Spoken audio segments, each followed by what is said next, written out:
एक बार प्रेम से बोलेंगे ओम नमः शिवाय। देखिए मित्रों, श्री शिव महापुराण के रुद्र संहिता के पार्वती खंड का आज ये अध्याय करेंगे, जो कि है 18 नंबर अध्याय। इससे पूर्व के अध्याय आपको श्री शिव पुराण नामक एक प्ले लिस्ट बनी हुई है, वहाँ पे जाके आप सभी अध्यायों का आनंद ले सकते हैं। प्रभु कृपा से करते हैं इस अध्याय को प्रारंभ। भगवान शिव की आज्ञा से सप्त ऋषियों का पार्वती जी के आश्रम पर जा उनके शिव विषयक अनुराग की परीक्षा करना और भगवान को सब वृतांत बताकर स्वर्ग को जाना। ब्रह्मा जी कहते हैं, देवताओं के अपने आश्रम में चले जाने पर पार्वती के तप की परीक्षा के लिए भगवान शंकर समाधिस्थ हो गए। वे स्वयं अपने आप में अपने ही परात्पर स्वस्थ माया रहित तथा उपद्रव शून्य स्वरूप का चिंतन करने लगे। उस देव वस्तु के रूप में साक्षात भगवान महेश्वर ही विराजमान हैं। उनकी गति का किसी को ज्ञान नहीं होता। वे भगवान वृषभध्वज ही सबके श्रेष्ठा परमेश्वर हैं। तात उन दिनों पार्वती जी बड़ी भारी तपस्या कर रही थीं। उस तपस्या से रुद्रदेव भी बड़े विस्मय में पड़ गए। भक्ताधीन होने के कारण ही वे समाधि से विचलित हो गए और किसी कारण से नहीं। तदनंतर सृष्टिकर्ता हर ने वशिष्ठ आदि सप्त ऋषियों का स्मरण किया। उनके स्मरण करते ही वे सातों ऋषि शीघ्र ही वहाँ पे आ पहुँचे। उनके मुख पर प्रसन्नता छा रही थी तथा वे सब के सब अपने सौभाग्य की अधिक सराहना करते थे। उन्हें आया देख भगवान शिव के नेत्र प्रसन्नता से प्रफुल्लित कमल के समान खिल उठे और वे हंसते हुए बोले, तात सप्त ऋषियों, तुम सब लोग मेरे हितकारी तथा संपूर्ण वस्तुओं के ज्ञान में निपुण हो, अतः शीघ्र मेरी बात सुनो।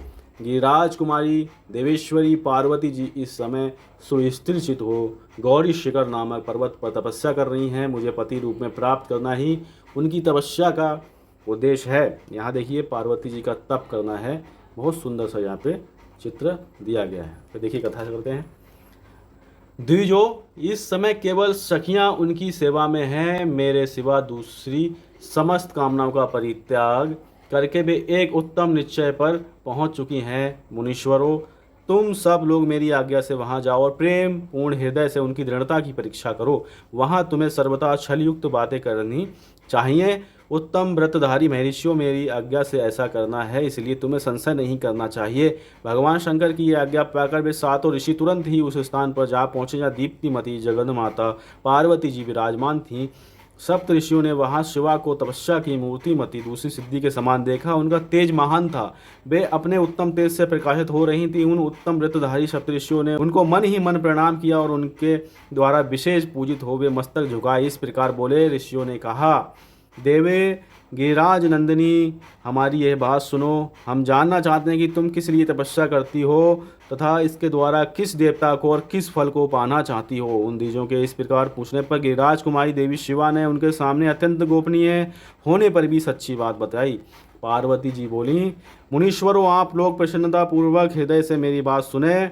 मैंने अपनी बुद्धि से जिसका चिंतन किया है, अपना वह विचार मैं आपके सामने रखती हूँ। आप लोग मेरी असंभव बातें सुनकर मेरा उपहास करेंगे, इसलिए उन्हें कहने में संकोच ही होता है। तथापि कहती हूँ, क्या करूँ, मेरा ये मन अत्यंत दृढ़तापूर्वक एक उत्कृष्ट कर्म के अनुष्ठान में लगा है और ऐसा करने के लिए विवश हो गया है। यह पानी के ऊपर बहुत बड़ी और ऊंची दीवार खड़ी करना चाहता है। देव ऋषि का उपदेश पाकर मैं भगवान रुद्र मेरे पति हों इस मनोरथ को मन में लिए अत्यंत कठोर तप कर रही हूँ। मेरा मन रूपी पक्षी बिना पंख के ही अठपूर्वक आकाश में उड़ रहा है। मेरे स्वामी करुणा निधान भगवान शंकर ही उसके इस आशा की पूर्ति कर सकते हैं। पार्वती जी का ये वचन सुनकर वे मुनि हंस पड़े और गिरिजा का सम्मान करते हुए प्रसन्नतापूर्वक छल युक्त मिथ्या वचन बोले। ऋषियों ने कहा, गिरिराज नंदिनी, देव ऋषि नारद व्यर्थ ही अपने को पंडित मानते हैं। उनके मन में क्रूरता भरी रहती है। आप समझदार होकर भी क्या उनके।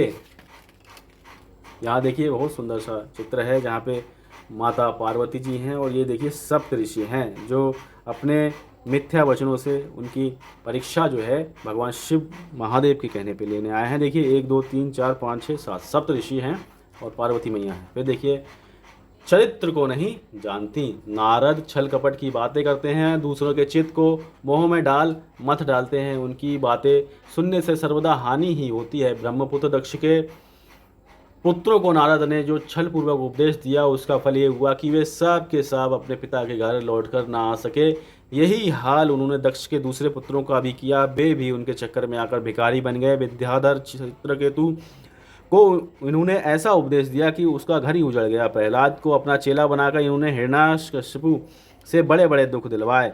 ये सदा दूसरों की बुद्धि में भेद पैदा किया करते हैं। नारद मुनि कानों को पसंद आने वाली अपनी विद्या जिसको सुना देते हैं, वही अपना घर छोड़कर तत्काल भीख मांगने लगता है। उनका मन मलिन है, केवल शरीर ही सदा उज्ज्वल दिखाई देता है। हम उन्हें विशेष रूप से जानते हैं क्योंकि उनके साथ रहते हैं। उनका उपदेश पाकर बड़े बड़े विद्वानों द्वारा सम्मानित होने वाली तुम भी व्यर्थ ही भुलावे में आ गई हो और मूर्ख बनकर दुष्कर तपस्या करने लगी हो। बाले, तुम जिनके लिए ये भारी तपस्या करती हो, वे रुद्र सदा उदासीन, निर्विकार तथा काम के शत्रु हैं, इसमें संशय नहीं है। वे अमांगलिक वस्तुओं से युक्त शरीर धारण करते हैं, लज्जा को तिलांजलि दे चुके हैं। उनका ना कहीं घर है ना द्वार है। वे किस कुल में उत्पन्न हुए हैं इसका भी किसी को पता नहीं है। कुत्सित भेष धारण किए भूतों तथा प्रेत आदि के साथ रहते हैं और नंग धड़ंग हो सूल धारण किए घूमते हैं। धूर्त नारद ने अपनी माया से तुम्हारे सारे विज्ञान को नष्ट कर दिया है। युक्ति से तुम्हें मोह लिया और तुमसे तप करवाया। देवेश्वरी गिरिराज नंदनी, तुम ही विचार करो कि ऐसे वर को पाकर तुम्हें क्या सुख मिलेगा। पहले रुद्र ने बुद्धि से खूब सोच विचार कर साध्वी सती से विवाह किया, परंतु वे ऐसे मूढ़ हैं कि कुछ दिन भी उनके साथ निभा ना सके। उस बेचारी को वैसे ही दोष देकर उन्होंने त्याग दिया और स्वयं स्वतंत्र हो अपने निष्कल और शोक रहित स्वरूप का ध्यान करते हुए उसी में सुखपूर्वक रम गए। देवी, जो सदा अकेले रहने वाले, शांत, संग रहित और अद्वितीय हैं, उनके साथ किसी स्त्री का निर्वाह कैसे होगा। आज भी कुछ नहीं बिगड़ा है। तुम हमारी आज्ञा मानकर घर लौट जाओ और इस दुर्बुद्धि को त्याग दो। महाभागे, इससे तुम्हारा भला होगा। तुम्हारे योग्य वर हैं भगवान विष्णु, जो समस्त सद्गुणों के युक्त हैं। वे वैकुंठ में रहते हैं, लक्ष्मी के स्वामी हैं और नाना प्रकार की क्रीड़ाएं करने में कुशल हैं। उनके साथ तुम्हारा विवाह करा देंगे और वह विवाह तुम्हारे लिए बहुत सुखों को देने वाला होगा।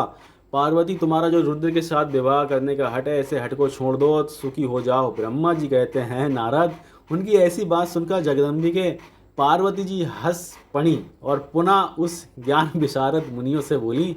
पार्वती जी ने कहा, मुनीश्वरों, आपने अपनी समझ से ठीक ही कहा, परंतु द्विजो, मेरा हट भी छूटने वाला नहीं है। मेरा शरीर पर्वत से उत्पन्न होने के कारण मुझ में स्वाभाविक कठोरता विद्यमान है। अपनी बुद्धि से ऐसा विचार कर आप लोग मुझे तपस्या से रोकने का कष्ट ना करें। देवऋषि का उपदेश वाक्य मेरे लिए परम हितकारक है, इसलिए मैं उसे कभी नहीं छोड़ूंगी। वेदता भी ये मानते हैं कि गुरुजनों का वचन हितकारक होता है, गुरुओं का वचन सत्य होता है। ऐसा जिनका दृढ़ विचार है, उन्हें यह लोक और परलोक में परम सुख की प्राप्ति होती है और दुख कभी नहीं होता। गुरुओं का वचन सत्य होता है। ये विचार जिनके हृदय में नहीं है, उन्हें यह लोक और परलोक में भी दुख ही होता है, सुख कभी नहीं मिलता। अतः द्विजो, गुरुओं के वचन का कभी किसी तरह भी त्याग नहीं करना चाहिए। मेरा घर बसे या उजड़ जाए, मुझे तो यह हट ही सदा सुख देने वाला है। मुनिवरों, आपने जो बातें कही हैं, मैं उनका आपके कहे हुए तात्पर्य से भिन्न अर्थ समझती हूँ और उनका यहाँ संक्षेप से विवेचन प्रस्तुत करती हूँ। आपने ये ठीक कहा कि भगवान विष्णु सद्गुणों के धाम तथा लीला बिहारी हैं। साथ ही आपने सदा शिव को निर्गुण कहा है। इसमें जो कारण बताया है, भगवान शिव साक्षात परब्रह्म हैं, अतएव निर्विकार हैं। वे केवल भक्तों के लिए ही शरीर धारण करते हैं, फिर भी लौकिकी प्रभुता को दिखाने नहीं चाहते। अतः परम हंसों की जो प्रिय गति है, उसी को वे धारण करते हैं। क्योंकि वे भगवान शंभु परमानंद में है, इसलिए अवधूत रूप से रहते हैं। माया लिप्त जीवों को ही भूषण आदि से रुचि होती है, ब्रह्म को नहीं। वे प्रभु गुणातीत, अजन्मा, माया रहित, अलक्ष्य गति और विराट हैं। द्विजो, भगवान शंभु किसी विशेष धर्म या जाति आदि कारण किसी पर अनुग्रह नहीं करते। मैं गुरु की कृपा से शिव को यथा रूप से जानती हूँ। ब्रह्म ऋषियों, यदि शिव मेरे साथ विवाह नहीं करेंगे तो मैं सदा कुंवारी ही रहूँगी, परंतु दूसरे के साथ विवाह नहीं करूँगी। यह मैं सत्य सत्य कहती हूँ। यदि सूर्य पश्चिम दिशा में उगने लगे, मेरू पर्वत अपने स्थान से विचलित हो जाए, अग्नि शीतलता को अपना ले तथा कमल पर्वत शिखर की शिला के ऊपर हिलने लगे, तो भी मेरा हट छूट नहीं सकता। मैं ये सच्ची बात कहती हूँ। ब्रह्मा जी कहते हैं, नारद, ऐसा कहे उन मुनियों को प्रणाम करके कि राजकुमारी पार्वती जी निर्विकार चित्त से शिव का स्मरण करती हुई चुप हो गई। इस प्रकार गिरिजा के उस उत्तम निश्चय को जानकर वे सप्तऋषि भी उनकी जय जयकार करने लगे और उन्होंने पार्वती जी को उत्तम आशीर्वाद दिया। मुने गिरिजा देवी की परीक्षा करने वाले वे सातों ऋषि उनको प्रणाम करके प्रसन्नचित्त हो शीघ्र ही भगवान शंकर के स्थान को चले गए। वहाँ पहुंचकर शिव को मस्तक नवा उनसे सारा वृत्तांत निवेदन करके उनकी आज्ञा ले वे पुनः सादर स्वर्ग लोक को चले गए। इस प्रकार ये अध्याय संपन्न हुआ। अगला अध्याय रहेगा भगवान शंकर का जटिल तपस्वी ब्राह्मण के रूप में पार्वती जी के आश्रम पे जाना, उनसे सत्कृत हो उनकी तपस्या का कारण पूछना तथा पार्वती जी का अपनी सखी विजया से सब कुछ कहलाना। हर हर शंभू।